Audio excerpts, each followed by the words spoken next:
Hey guys, thanks for coming back to the channel. This video is going to be a little different than our normal build stuff or our organization or planters or whatever we've been doing in the previous videos. This is going to be a furniture remodel. I have this weird little short table bench thing. I got it for like $5 at a thrift store. It was one of those purchases where we decided, oh yeah, let's redo this and try to sell it. It's going to be great because it's super old. So first thing I'm going to do is I'm going to disassemble the whole thing, and then we're going to sand it, clean it, patch all the holes, paint it, stain the top, put it on Facebook Marketplace, try to flip it, see if we get some profits that way. But before I do that, I wanted to come over here. I'm going to show you the maker's mark.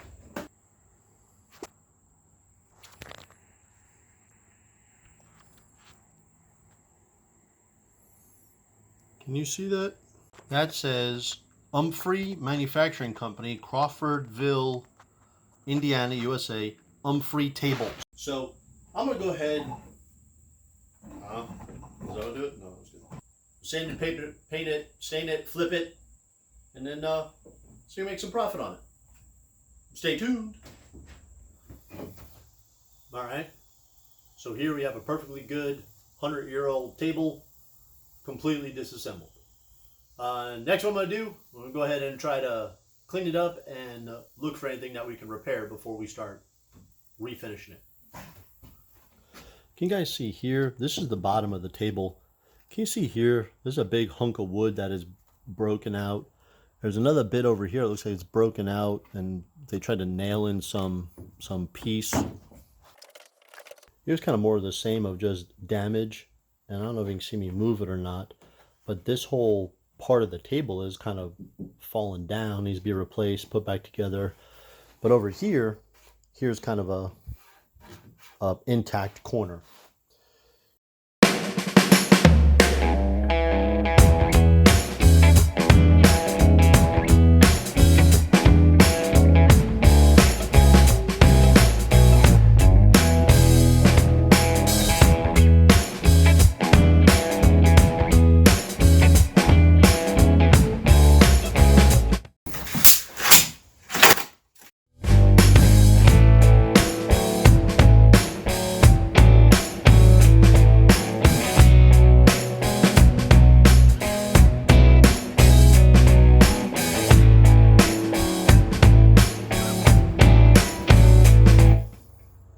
So you see what I'm trying to do? I'm trying to recreate that curve again with just a super thin piece of wood. You can see it's pretty close to wanting to go in there. I think I'm going to soak it in some water though. I think I'm going to soak it and then let it become just a little more flexible. I think so. It's an experiment. Let's check it out.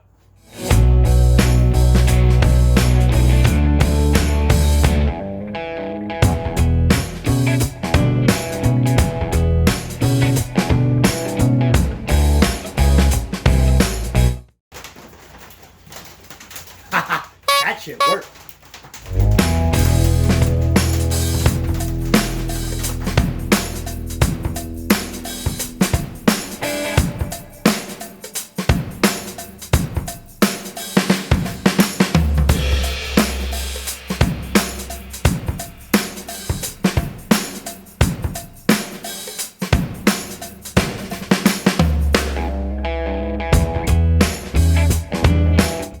That shit worked twice.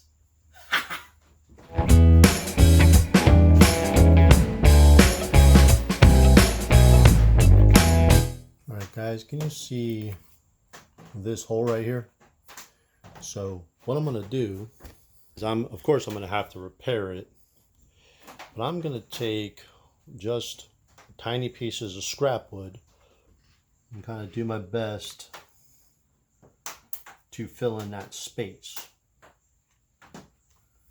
Yeah. And then what I'm going to do, I'm just going to take a little bit of glue, stick it in there. I'm going to use this scrap wood to fill up the space, and then eventually we'll seal it in with wood filler or wood glue and sawdust or Bondo or something. But right now,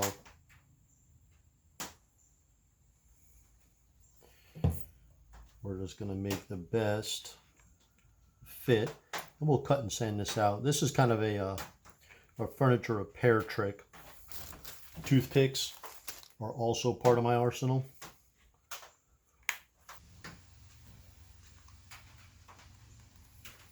There we go. I'm just going to let that dry. And then we'll be able to cut it all down. Sand it, put in some wood filler. Now that one is going to be a little harder to do.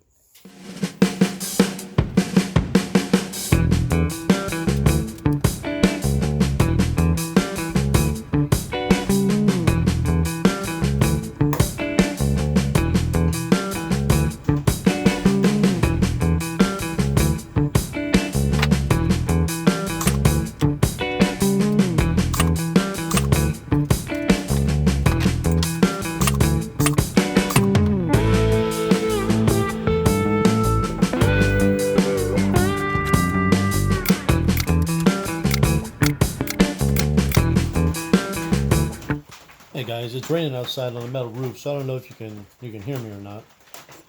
But we're working on that 100-year-old table, and here's what appears to be a knot from when they made the board.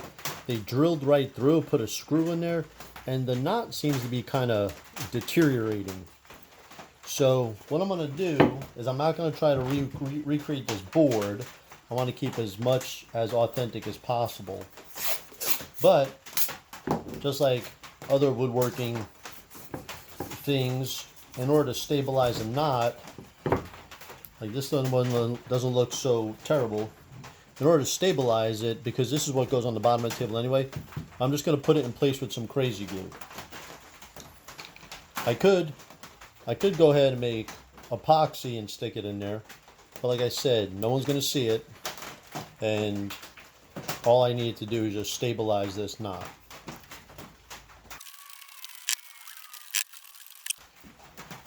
I'm just going to let it sit there and dry. It'll dry super hard, as you know. And then we'll just be able to sand it down so that it is stable and can sit on the bottom. Can you see the tape right there? Can you see tape right there? I put tape on the bottom so the crazy glue won't go all the way through. Hope that helps. Alright, this is where we're at. We had to let our newly formed curves let the glue set up and dry overnight. I'm going to take my pole saw and kind of saw down all of these pieces that we're using to fill in, and then we'll just use some wood bondo. I did start sanding and scuffing it. It seems like it's going to take to a scuff sand pretty good, and then of course we'll prime it and we'll start working on the top.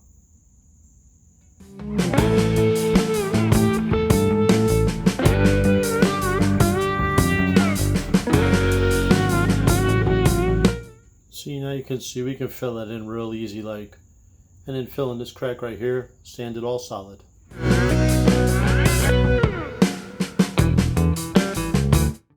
Alright guys, you can see I got this 100-year-old table just disassembled. I'm trying to patch up all the parts where it's broken. I've taken the legs all apart. I'm just going to go ahead and sand them all. I'm just going to scuff sand them, and then I'm going to use some liquid sander. I'm going to clean them off real good, and then by that time hopefully this is the bottom of the table. Hopefully this is dried out, and I'll be able to put in more wood bondo to put it back together. But right now I'm just going to sand. I don't think there's anything fantastic to see here, because really you want to see how it started, and we'll see how it ends. It's kind of the big thing here. So fast forward through this part.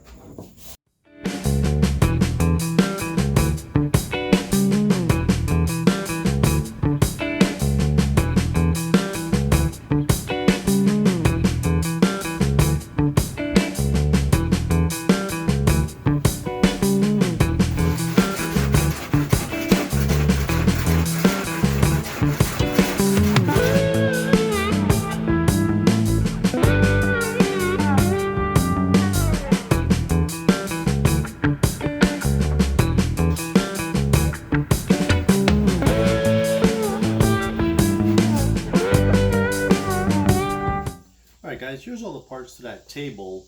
I've sanded it down. It's all rough sanded all the way up to like 220. I didn't put any stripper on it because I don't want to have to go through the hassle of cleaning it, because it's just going to get painted. So it's all scuffed up, like I said, all the way up to 220. I'm going to use some of this liquid sandpaper. It's basically a deglosser and a liquid etcher before I go ahead and paint it, just to be triple sure it's going to work. And this stuff's super easy to use. You just get a rag, you just wipe it on your stuff. That's it. All right, let's take it out.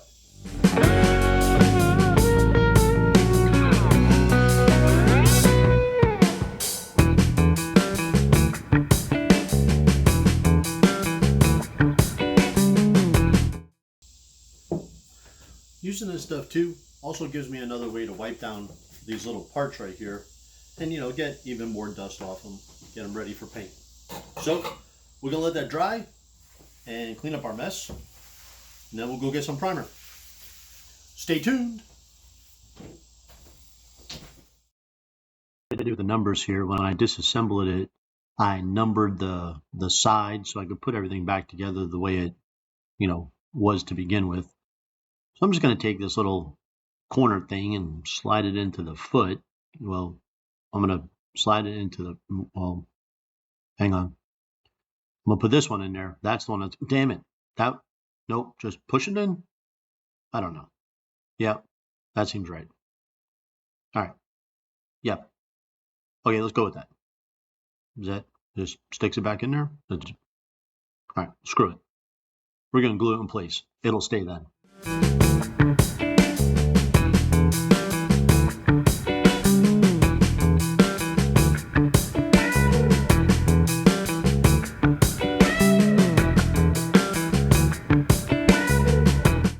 Holy cow, did you see it? Yeah, 2, great. I know, okay. The other side, yeah, those are 2 as well. Just put them back together. Jeez, did you see how long it took me to do the other leg? This is going to take forever. Just glue it up, go fast forward through all this.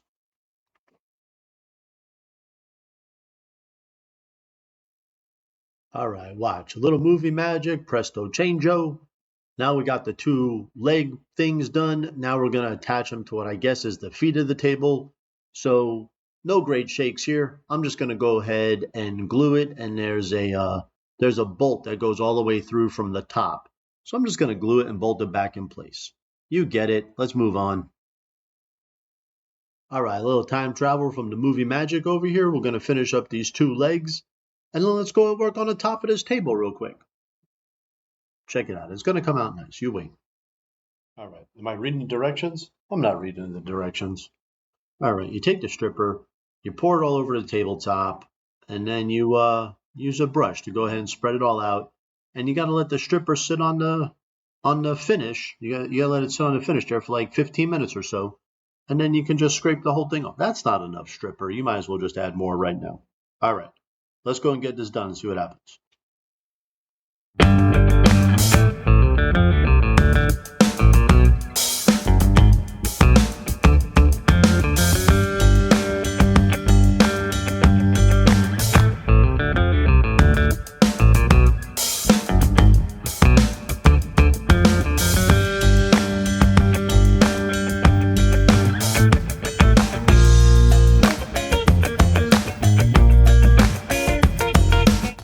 Back in the shop. It's early Saturday morning.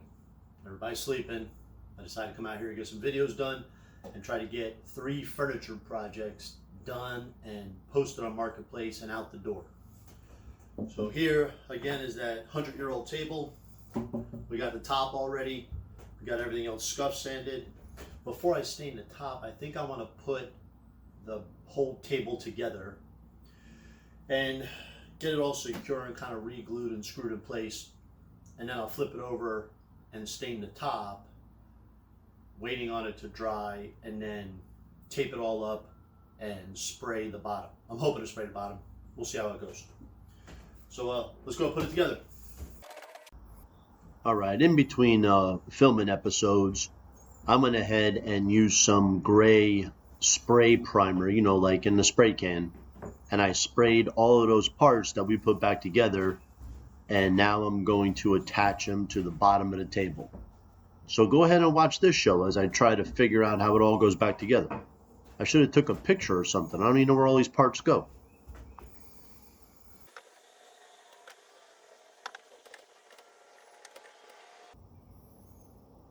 Yeah, look at this jagwagon, trying to put this table back together. You'd think I was over here trying to cure cancer or something. If only I had some coloring books, maybe a little word search, a little pop-up maze or something, a little scratch and sniff, I could have put this thing together in no time. Where's my crayons?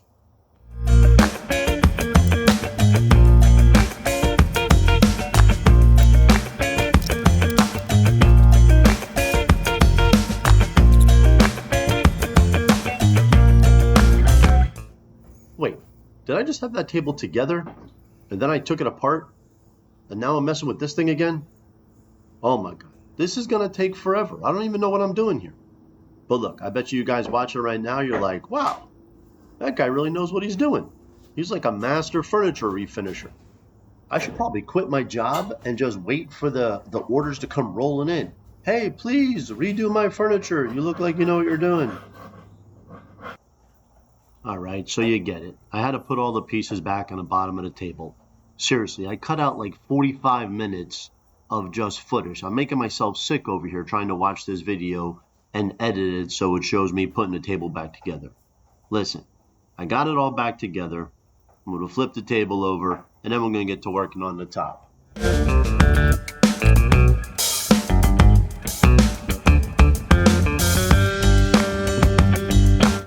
All right, what I'm doing right here is I'm putting on some wood conditioner pre-stain. You know, this wooden stuff is like 100-something years old, or maybe almost 100 years old now. And I don't really know how it's going to react to getting all stripped and new stain put on there. So I'm going to put this pre-stain on there. It's supposed to make it so, you know, the stain goes on nice and even and it's not blotchy or nothing. To tell you the truth, I don't ever know the difference, but I'm not going to take any chances because I don't want to have to go and strip this whole thing again. So if you guys have like good information or good side effects from using this preconditioner, go ahead and put a little something in the comments so I know what I'm doing. Here, I'm just kind of doing it because I think I'm supposed to do it. I don't really know any better.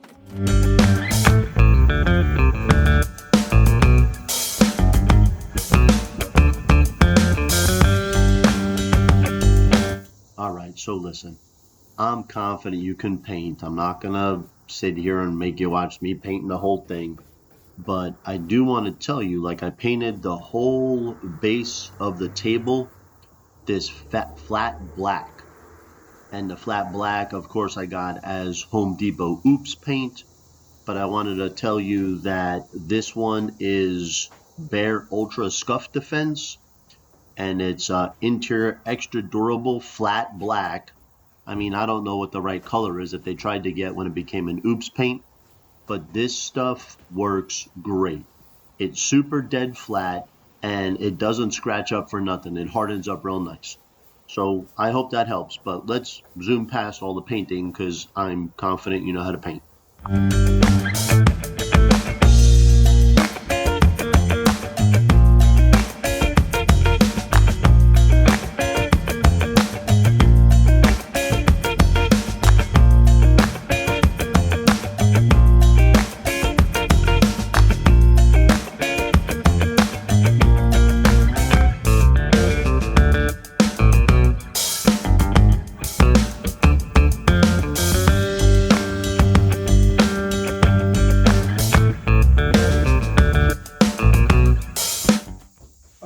We're at the last step here. We got this 100-year-old coffee table. You saw all the previous fixing and rebuilding and painting. I'm about to put this triple coat clear matte interior polyurethane on here. I'm gonna try to get it nice and smooth on here, no bubbles, all that kind of stuff. So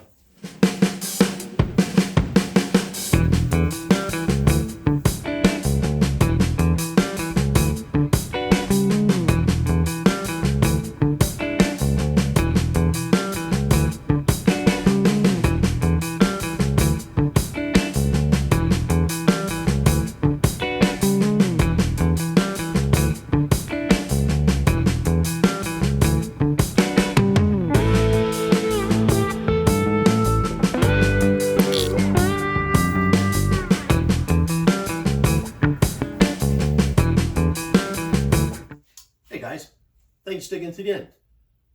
Before we wrap this up, I want to say one thing. Thanks to all our subscribers. We have over 50 subscribers now. Man, that's great. That's fantastic, guys. I really appreciate it. I'm having a great time doing this, kind of like on the side, just as a hobby. And you guys are watching the videos and subscribing. Man, I really appreciate it. That means the world to me. So here we are at the end of another video. Here's that 100-year-old table you just watched the video for. We got it finished. We got it posted up on Facebook about 2 weeks ago. It's been sitting on there, getting a bunch of clicks, getting a bunch of saves and all, but no one's bid on it just yet. I got it up there for about $100. You let me know if that's a good price, if that's too much, if that's not enough, if you'd pay double, if you wouldn't pay anything for it, or if you're like, hey, you know what? You should think about doing something else with your life. Leave it in the comments. It's nice. It's okay. Don't worry about it. But we're all done with this. We'll see if it sells. I'm going to post a couple of shorts of a couple other pieces of furniture I did that I didn't really have a lot of video footage for, but we have those posted on Facebook too. So hopefully they all sell. We get a little revenue. Keep this hobby of mine rolling. So with that being said, tell everyone you know. Tell all your friends, your family, that one cousin or maybe somebody in the family you don't talk to. Call them up. Talk about the channel. Be like, hey, go check this guy out. Maybe that'll work. But listen, I appreciate you guys. Tell everyone you know. Let's get this YouTube channel rolling. Out.